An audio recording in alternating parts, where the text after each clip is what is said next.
नमस्कार, मी अविनाश जाधव, मनसे ठाणे पालघर जिल्हा अध्यक्ष. मी आज तुमच्यासमोर एक वेगळा विषय घेऊन आलो आणि विषय आहे फ्रॉडचा.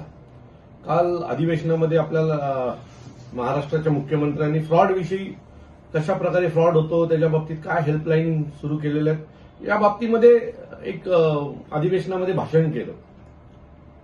परंतु आपल्या जवळ, ठाण्याच्या जवळ असलेल्या डोंबिवलीमध्ये राहणारी ही निधी तिवारी, ही निधीचं वय 19 वर्ष, ही MSCच्या फर्स्ट इयरला आहे. आता गेल्या वर्षी तिचं गेल्या बिर्ला कॉलेजला. आणि या मुलीला तिच्या एका मैत्रिणीने फोन केला आणि तिला सांगितलं की मला तुझ्या बँकेचं अकाउंट खोलायचं, तुझं डॉक्युमेंट्स दे. ती मुलगी बँकेत अकाउंट खोलायचं काम करायचं. तिने सांगितलं मला 1000 रुपये मिळतील. हे सगळं केलं तर तिने तिचे डॉक्युमेंट दिले. पुढे झालं असं की तिच्या नावावर एक नव्हे तर 2-3 अकाउंट वेगवेगळ्या बँकेमध्ये खोलले गेले. आणि ते अकाउंट खोलल्याच्या नंतर या निधीच्या अकाउंटवर, एका अकाउंटवर पैसे घेतले गेले 2,60,00,000 रुपये आणि दुसऱ्या अकाउंटला घेतले 10 लाख रुपये. आणि अजून काही अकाउंट खोलले असतील तर तिला माहित नाही. हे तिच्या समोर आले, ते ती आपल्या समोर आणते. बरं, अकाउंट खोलताना मोबाईल नंबर तिचा आहे का? तर तिचा नाही. दुसऱ्या तिराही कोणाचा तरी मोबाईल अकाउंट नंबर घेऊन तिच्या नावाने अकाउंट खोलले गेले. 2,60,00,000चं ट्रान्झॅक्शन तिच्या अकाउंटवर झालं. आणि हे पैसे कोणाकडनं घेतलेत? तर हे पैसे घेतलेले आहेत, मला वाटतं की महाराष्ट्र सोडून उर्वरित भागात, उत्तराखंडातल्या विविध भागांमधनं लोकांना फसवणूक करून, विविध खोटे आमिष दाखवून, भूलथापा मारून, कोणीतरी जेलला आहे असं दाखवून, या सगळ्यांकडनं 2,60,00,000 रुपये हिच्या अकाउंटला घेण्यात आले. आता ही अमाऊंट खूप मोठी असणार आहे. ती 2,60,70,00,000ची अमाऊंट ही हिच्या एकीच्या अकाउंटमध्ये आता आम्हाला दिसते. आणि मला वाटतं 2,60,00,000 रुपये घेतल्याच्या नंतर आता हा माणूस भेटला का, की हे अकाउंट कोणी खोलले होते, ऑपरेट कोणी केले होते? तो हो, हा माणूस देखील सापडला. हा उल्हासनगरमधला एक माणूस आहे.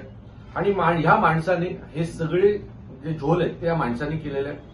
ही मुलगी पोलीस स्टेशनला गेली. रितसर पोलिसांना याच्या बाबतीत तक्रार दिली की माझ्या अकाउंटला एवढ्या कोटीचे पैसे आलेले आहेत, माझी ती परिस्थिती नाहीये, हे अकाउंट कसे खोलले गेले हे मला माहित नाही. तिने सगळी तिच्याकडे जी माहिती होती ती डोंबिवलीच्या रामनगर पोलीस स्टेशनला डोंबिवलीच्या ही सगळी माहिती दिली. आता ही मुलगी तक्रार दिल्याच्या नंतर मागच्या 1 महिना झाला पोलीस स्टेशनला राऊंड मारते. 3 महिने झाले पोलीस स्टेशनला राऊंड मारते. त्या माणसावर कुठल्याच प्रकारची कारवाई होत नाहीये. म्हणजे एक मुलगी, तिच्याबरोबर झालेला फ्रॉड हा जर समोर आणत असेल, पोलीस स्टेशनला समोरून जाऊन तक्रार देत असेल, प्रूफ देत असेल, माझ्या अकाउंटला हे एवढे पैसे, तिने स्वतः अनेक बँकांमध्ये जाऊन त्या स्टेटमेंट काढल्या आहेत आणि ते सगळं दिल्याच्या नंतर आता तिला पोलीस सांगतायत ते कंप्लेंटर नाहीये. कंप्लेंटरची गरज आहे. ही मुलगी सांगते माझ्या अकाउंटला खोटे पैसे आलेले आहेत आणि त्याच्यानंतर तुम्हाला जर कंप्लेंटर लागत असेल तर मला असं वाटतं मग कोण येणार आहे पुढे? मग मुख्यमंत्र्यांनी मोठी भाषणं का करावीत अधिवेशनामध्ये? माझं मत आहे या मुलीला न्याय मिळाला पाहिजे. तिच्या अकाउंटला आता उद्या जर काही कंप्लेंट झाली तर ही जेलला जाणार आहे. त्यावेळेला हे पोलीस तिच्या बाजूला उभे राहणार नाहीयेत. मला वाटतं याची खोलवर तपासणी केली पाहिजे.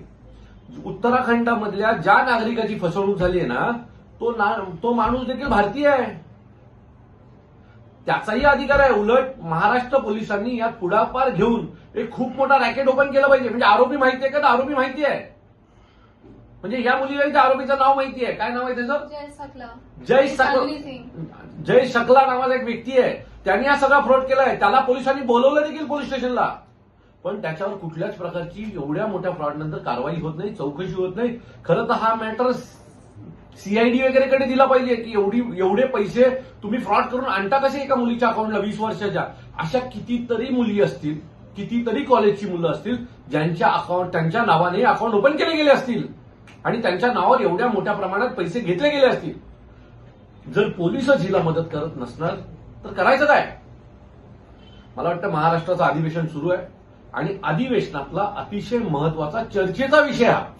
मी माझ्या अनेक जे आमदार मित्र आहेत त्यांना देखील आज पत्र पाठवतोय आणि हा विषय चर्चेत घ्यावा अशी मी त्यांना मागणी करतोय.